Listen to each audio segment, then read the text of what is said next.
Hi, it's Seta here. Welcome to the second part of the tutorial about the water system in Unity. If you haven't seen the first part yet, I highly recommend watching it, as it explains a few elements that I won't mention here. And now let's get started.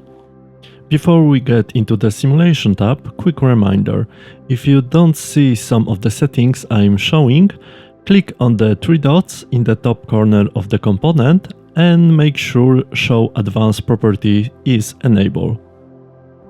Now, to understand the Simulation tab, we need to know how waves are actually formed in Unity water system. They are generated based on different frequencies, which we call bands. They are responsible for the size, speed, and behavior of waves. For simplicity, let's call them low, medium, and high frequency bands. Let's start with the low frequency band, called the first band in the Simulation tab. This frequency is responsible for generating the largest wave, and those are formed by distant wind and represent large, wide, and relatively slow-moving waves like those on the ocean. Next, we have medium frequency wave, called second band. These are smaller waves, typically seen on lake during strong wind condition.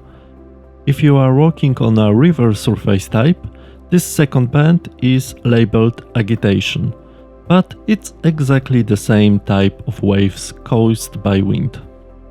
Finally, we have high frequency bands, which create small ripples on the water surface. Those ripples can be generated by even light wind or water movement. I mention all of this because in the Simulation tab there is a settings called Water Mask, where you can add a custom texture to control how those waves bands behave across your water surface.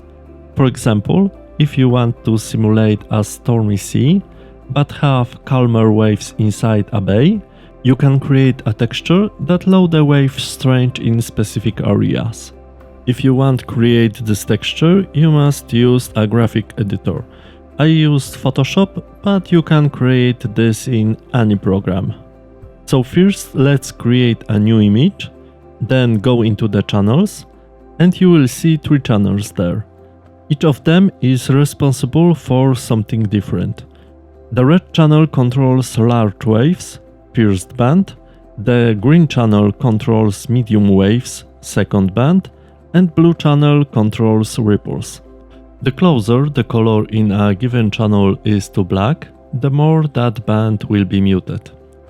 As example, let's create a texture with a black line in the red channel and save it as a PNG. After importing it into Unity, click on it and set the wrap mode to clamp and click apply. Now click on your ocean and add it to the water mask slot. Now go to the Mask tab and in debug mode, set the water mask view and select the channel you want to preview. Use the extend and offset settings to adjust its size and position. After setting everything, turn off debug mode, and now, if we increase the distance with speed, we can see that our first band rises only where there was no black color in the texture. Using remapping, we can also control the influence of the water mask on our water. Of course, I encourage you to take a moment and test those textures yourself, because they can be useful. And now we move on to the specific settings of our water.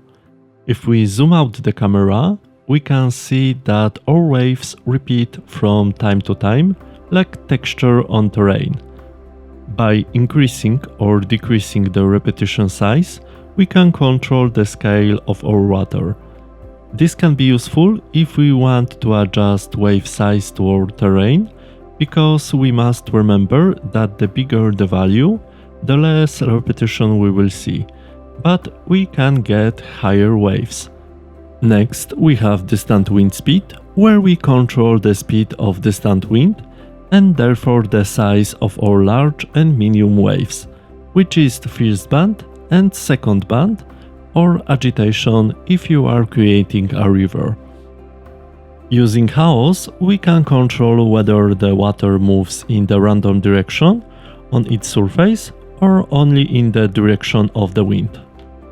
Next, we have orientation, where we can set in degrees the direction the wind should blow and therefore the direction the waves should move. Below, we can set how fast our water will move, and that takes into account first band, second band and ripples.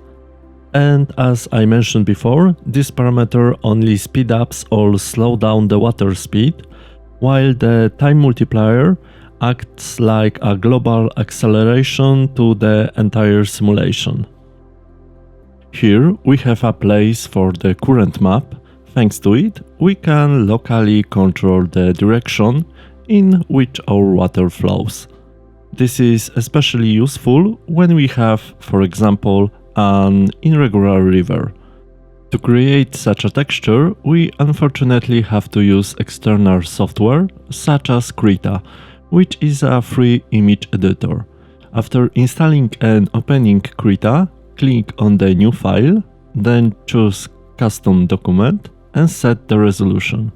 Click on Content and change the background color to black, because black color will not affect the water in place where we don't paint anything in the texture.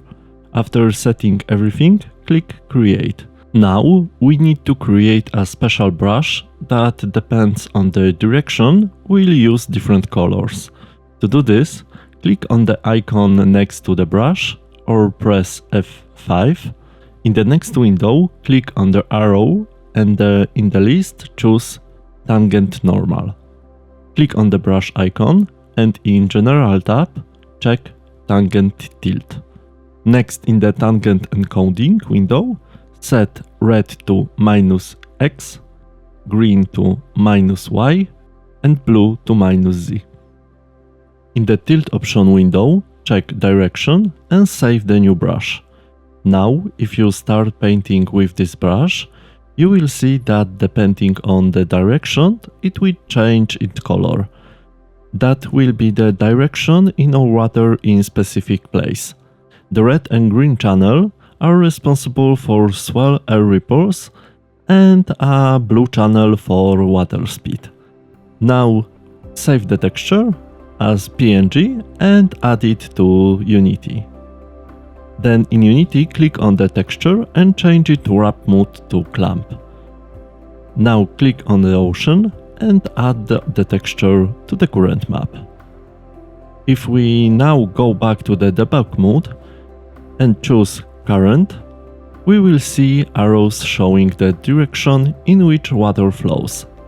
As before, we can use extend or offset to adjust our texture. And using influence, you can set how much it affects our water.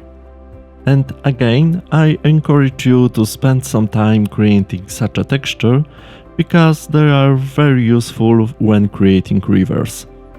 Going further, we have first band, that is our big waves. With the help of amplitude dimmer, we can set the size of the waves.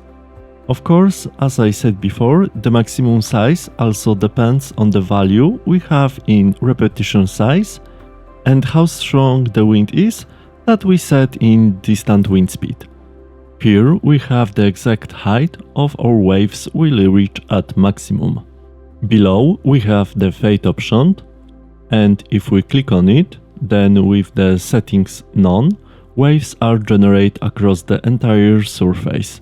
The automatic option automatically determines whether the waves should already fade. Where we choosing custom, we can specify at what distance from the camera the waves should start fading.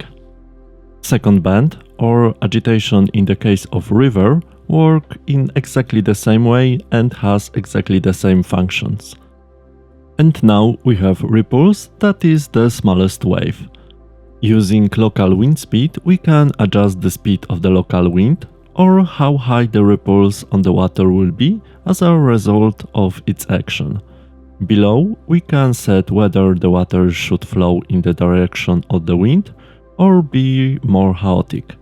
The wind direction is now taken from our orientation in the swell settings, but we can change it if we choose custom. Then we can set the direction and speed only for the ripples. Below we have the current map again, but it works exactly the same way as previous one, except only for ripples. And the last option in this section is fade, which works exactly the same as in the case of swell. So I think it doesn't need to be discussed again. And that's everything in this tutorial. I encourage you to test the shown option to know exactly what they do, because those are the basic that will let you create a calm lake or a stormy ocean. If you like the tutorial, leave the thumbs up so I know it's worth making another tutorial about water, and subscribe the channel if you haven't yet so you don't miss the next episode. If you have any question, feel free to write them in the comment section, and until next time, see ya!